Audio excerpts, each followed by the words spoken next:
Matrices. So the topic is matrices. So firstly, I will tell you that a matrix is made up of rows and column. So a matrix is made up of rows and column. Then the next thing you need to take note of is we can have 2 by 2 matrix, something like this, 1 0 0 1. This is like a 2 by 2 matrix.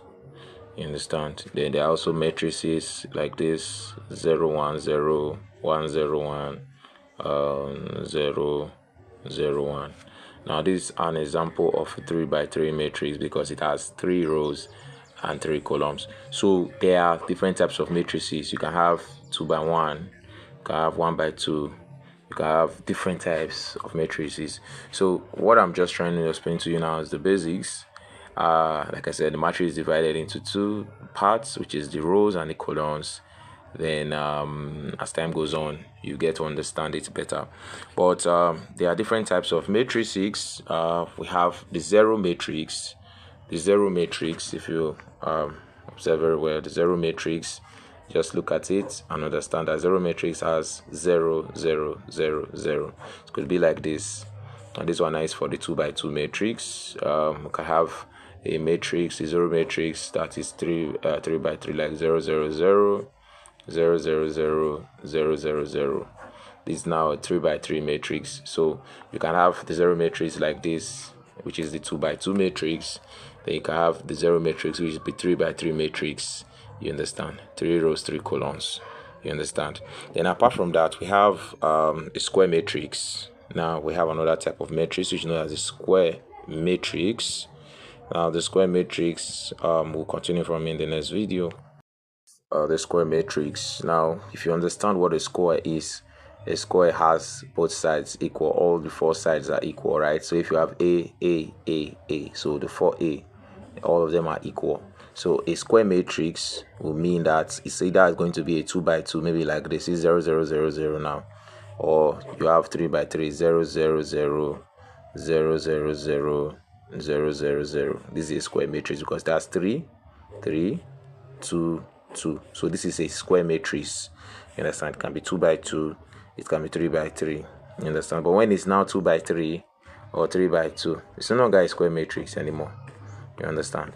Then we have what we call non-square matrix. Non-square matrix, in which the number of rows is not equal to the number of columns. So in which the number of rows is not equal to the number of columns. So if, for example, we are having something like this now, 3 2 1 5 1 8, or something like this now, it's about it's not the way it's supposed to be. So this is not a this is a non-square matrix. You understand? It's a non-square matrix. Then we can have what we call identity matrix. Identity matrix is 1 0 0 1. Identity matrix identity matrix is 1 0 0 1, or you have 1 0 0 0 1 0 0 0 1. So identity matrix can be 2 by 2 and it can be 3 by 3. So the identity matrix can be 2 by 2 and it can be 3 by 3. You understand? So we have first of all talked about the square matrix, we talked about the non-square matrix, we talked about the identity matrix. Then we'll continue, we'll move forward. We have a question like this: A equal to 6 4 12 6 and B equal to 2 3 4 5, and we're told to find A plus B and find A minus B. So to solve this, we'll just come here and write A. This is 6 4 12 6. Now we're going to write plus, then the next one 2 3 4 5, and this will give us 6 plus 2 is going to give us 8, 4 plus 3 is going to give us 7, 12 plus 4 is going to give us 16, then 6 plus 5 is going to give us 11. So that is for addition. Now we've added this, and let's check. So you can see we've got this 8 16 7 11. So the next step is we'll go to subtraction. So to subtract it, you just write it out again. 6, 4, 12, 6 minus 2, 3, 4, 5. So we have 6 minus 2, which will give us 4. 12 minus 4, which will give us 8. We have 4 minus 3, which will give us 1. 6 minus 5, which will give us 1. So you see what we did? We just subtracted and added. So the first thing you need to know is that when you are adding and subtracting, it's simple. You are just adding and subtracting. But when you are going to multiplication, that is where you will now be dealing with rows and columns. You understand? That's where there is now complexity. When you are converting, you are multiplying. That's where you now start having issue. But for this addition now, you don't have problem here. You don't have any issue. Just add, pick it, add this one, add this one, add that one, add this one. Very simple. Again, so to find C plus D. So from what we have here, what we'll do is very simple. We're going to add 3 and minus 1. 3 plus minus 1. So let's just come here. We'll just do it like this. 3 plus minus 1. Then we have 2 plus 2. Then in this part we have 4 plus 3. In this part we have minus 1 plus 0. Then in this part we have 0 plus 1. Then in this part we have 2 plus 1. We are to add C plus D and C minus D. We get C minus D. So 3 plus minus 1. That's why I wrote 3 plus minus 1 here. In this part we have 2 plus 2, which is 4. In this part we have 4 plus 3, which is 7. Then in this part we have 2 plus 1, which is 3. 0 plus 1, which is here. Minus 3 plus 0. We have minus 3 plus 0. We have 1 plus 2. And we have 6 plus 1. 6 plus 1. So what we have here is going to be 3 minus 1, which is 2. 2 plus 2, which is 4. 4 plus 3, which is 7. Minus 1 plus 0, which is minus 1. 0 plus 1, which is 1. 2 plus 1, which is 3. Minus 3 plus 0, which is minus 3. 1 plus 2, which is 3. 6 plus 1, which is 7. So this is what we'll get when it is C plus D. Addition, like I said, is simple.